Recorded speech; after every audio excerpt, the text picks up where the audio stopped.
Hi friends, రెండో promo వచ్చింది. చాలా రసవత్తరంగా ఉంది. అసలు ఎవరెవరు సపోర్ట్ చేస్తున్నారు, ఓపెనింగ్ చెప్పేస్తున్నారు, ఛాలెంజింగ్గా చెప్తున్నారు. భరణి గారు ఛాలెంజ్ చేస్తున్నారు. తనుజ కళ్యాణ్ని ఎవరు టార్గెట్ చేస్తాను, నేను టార్గెట్ చేస్తాను, ఓపెనింగ్ చెప్పేస్తుంది. ఈ పరిణామం అంతా కూడా రాత్రి గేమ్ జరిగిన తర్వాత గేమ్లో జరిగిన ఫాల్ట్ల వల్ల భరణి గారికి జరిగిన అన్యాయానికి సంబంధించిన రిజల్ట్ ఈరోజు గేమ్ అంతా కూడా ఓకే. ఇక్కడ గేమ్లో అంతా అయిపోయినాక రీతు గెలిచింది కదా, మిగిలి ఎవరున్నారు? రీతు, ఇమ్మానుయల్, కళ్యాణ్ ఉన్నారు. ఈ ముగ్గురు ఆడాలి. ఈ ముగ్గురు ఏం ఆడాలి? బ్రిక్స్ ఒక టవర్లా కట్టాలి. ఆ టవర్ని ఇక మిగతా వాళ్ళు ఎవరు సపోర్ట్ చేసుకుంటారో వాళ్ళకి సపోర్ట్, అంటే వాళ్ళ ఆ రేసులో ఉండకూడదు అనుకున్న వాళ్ళ టవర్ని పడగొట్టాలి. ఇక్కడ ఇమ్మానుయల్, కళ్యాణ్, రీతు ఉన్నారు. రీతు మధ్యలో ఉంది, ఇటు కళ్యాణ్, ఇటు ఇమ్మానుయల్ ఉన్నారు. ఇక్కడ ఉన్నవాళ్ళు ఎవరు? సుమన్ శెట్టి, భరణి, సంజన, సంచాలక్, డెమాన్, తనుజ, నలుగురు ఉన్నారు ఇక్కడ. వీళ్ళ నలుగురిలో ఎవరెవరు సపోజ్ చెప్పండి. రాత్రి జరిగిన సిచ్యువేషన్కి దీనికి కనెక్ట్ చేయండి ఎలా ఉంటుందో. భరణి, తనుజ ఓపెన్గా క్లియర్ కట్గా కళ్యాణ్కి సపోర్టు 100,000%. ఓకే. నెక్స్ట్ ఇమ్మానుయల్కి సపోర్ట్ ఉన్నారంటే ఇమ్మానుయల్కి సపోర్ట్ ఎవ్వరు లేరాడు. ఎందుకంటే కొద్ది గొప్ప చేస్తే వీళ్ళే. డెమాన్ అయితే ఖచ్చితంగా కళ్యాణ్ని టార్గెట్ చేసి కొడుతున్నాడు, దగ్గర కూడా వెళ్ళి కొడుతున్నాడు. డెమాన్ ఎందుకు? రీతుని కాపాడాలి. ప్రోమోలో కొడుతున్నాడు, నన్ను కొట్టొద్దురా, నాది కొట్టొద్దు, ప్లీజ్ తనుజ నేను ఒక్కదాన్ని కనపడుతున్నాను, నన్నే కొడుతున్నారు అన్న. ఈ గేమ్ చూస్తుంటే మీకు ఇంతకుముందు గేమ్లు ఏం గుర్తొచ్చింది చెప్పండి? మన అమర్దీప్ గుర్తురాలదే మీకు? పాపం అమర్దీప్ను కూడా ఇది కెప్టెన్ రేస్లో పెట్టారు. అప్పుడు దానికి కెప్టెన్ అవ్వటానికి లాస్ట్ గేమ్ అనమాట. ఏమి ఏడ్చాడో, ఏం అరిచాడో, వద్దురా మీకు దండం పెడతానంటే అర్జున్ మిగతా అందరూ కొట్టి ఆ టవర్ అంతా పడగొట్టేసారు. చాలా ఏడ్చాడు.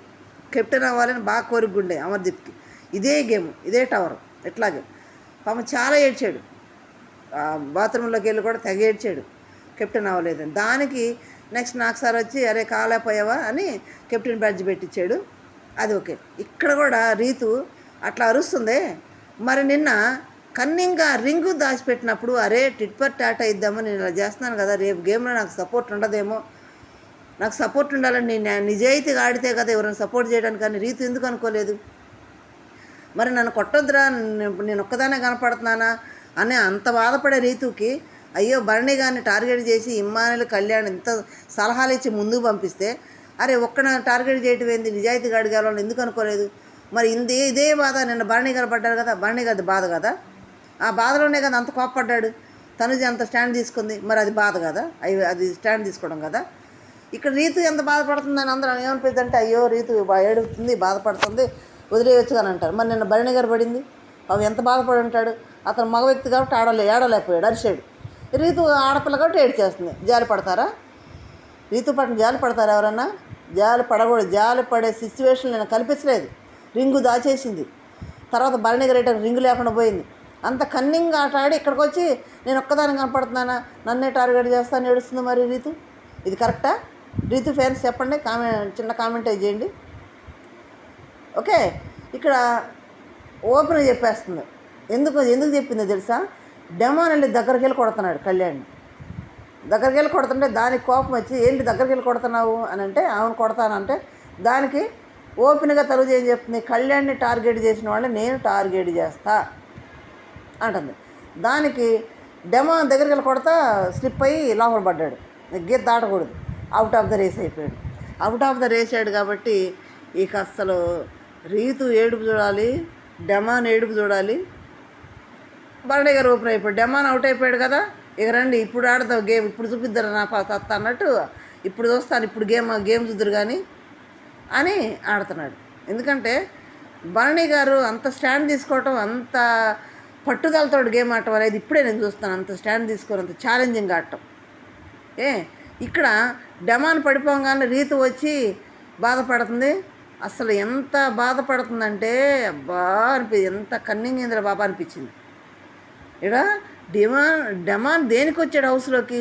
రీతును గెలిపించి రీతుని టికెట్ ఫైనల్ ఇప్పించడానికి వచ్చాడా? ఎందుకు వచ్చాడు హౌస్లోకి? తనకై ఆడుకుని రాలేదా? అప్పుడు నామినేట్ చేస్తా కూడా తనుజ ఏం చెప్పింది? నీకై నువ్వు వాడు అన్నది. నీకై నువ్వు వాడే నామినేట్ చేసింది. ఇంకా బుద్ధి రాదా డెమాన్కి? ఇంకా వాటేసి అడుగుతున్నాడు నేను గెలిపించలేకపోయానని. ఇందుకే ఇటువంటి సిచ్యువేషన్లు కూడా బ్రెయిన్లో పెట్టుకొని ఆట అంతా కూడా మొత్తం పోయింది.